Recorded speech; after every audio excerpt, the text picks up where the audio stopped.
Good morning, everybody. Dave Norling here with another self-help video. Hopefully I can offer some suggestions that might be useful for you. Today we're going to lap a set of ferrules.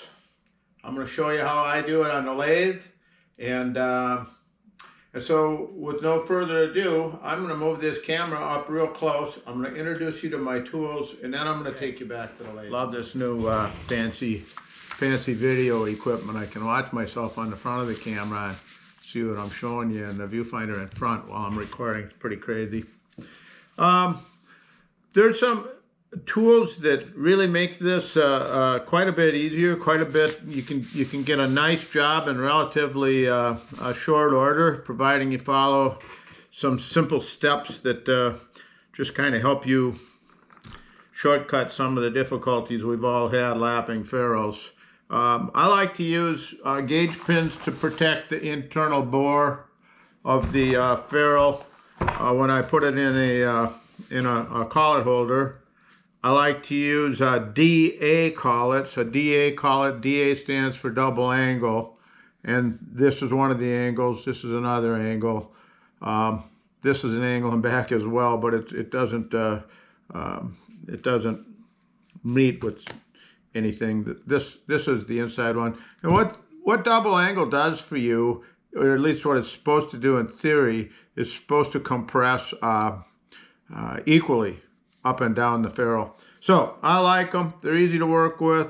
Ferrules come in and out of them easy. There's a lot of sizes.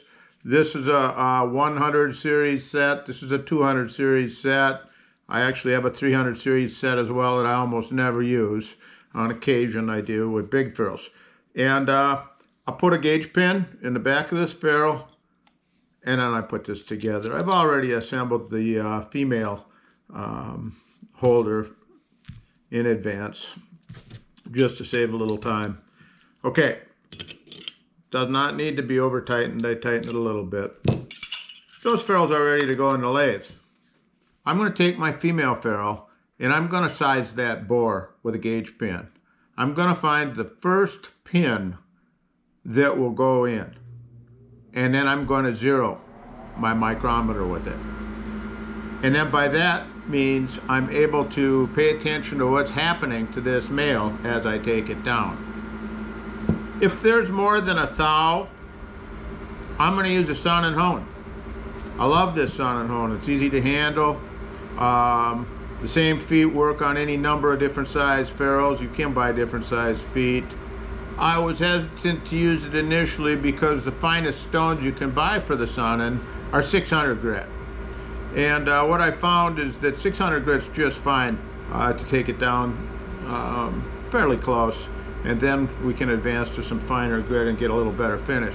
One of the things that's nice about the sun and hone is this little arm. It's a fine adjustment, and you can move that arm and make that adjustment while you feel the friction lessen in the hone. I'll demonstrate this for you in just a little bit. Another thing I like, this is my own making. It's a 2x2 aluminum hollow tubing, and I have 4 different grits of emery paper on here, and ranging from 600 to 1500. I got the sizes stamped here so I can see them when I'm working. And I think that this might be the most important part of what I show you today, is the oil trail that I am able to observe both on the sandpaper and on the ferrule itself, the male ferrule, as I turn it. With that said, the first thing that we want to do is chuck up the female. This female, if you look in it, that bore is really clean. There's very little we can do to it, but I still like to run a piece of 4/0 steel wool up and down that. I make a little Q-tip out of 4/0 steel wool and a little wooden stick, and I put some oil on it and I run it up and down there just to make sure that any machining marks that remain in there have an opportunity to be reduced to their lowest level. Anything else I might do to that female would likely cause some disuniform sizing, and of course we don't want that. Okay, let's go to the lathe. I'm going to pre-size this just a little bit because I've already checked this and I know this ferrule is about 1.5 thou big, and I'm just going to take it a little ways with this. So let's start it up.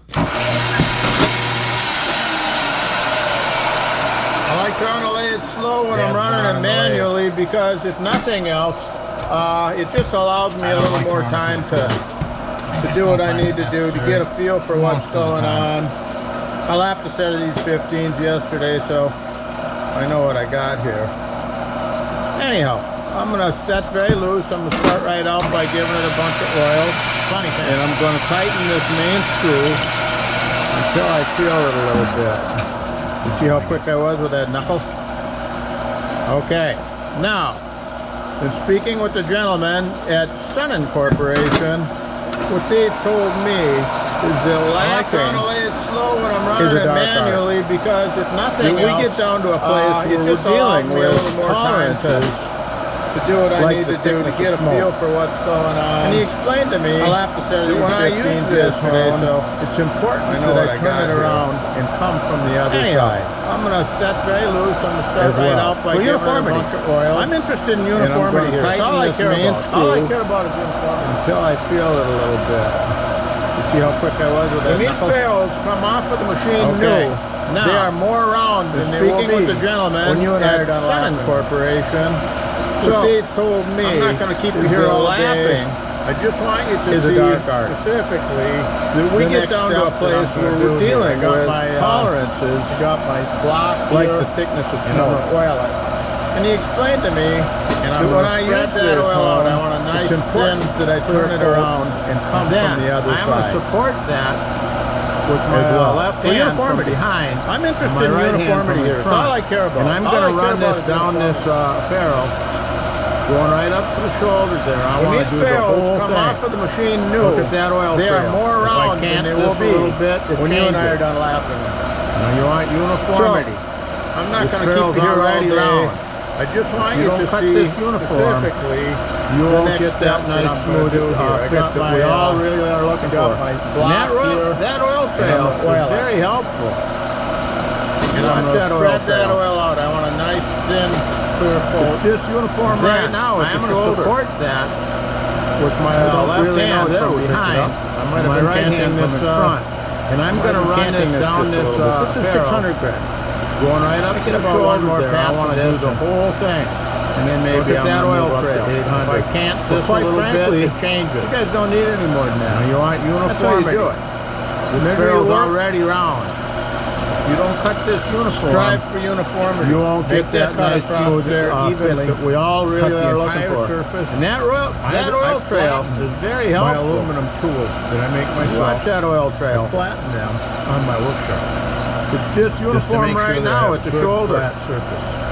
I don't really know that grinding and grinding. I might have been canting this. Most precise way. I might have been canting this just a little bit. So this is 600 grit.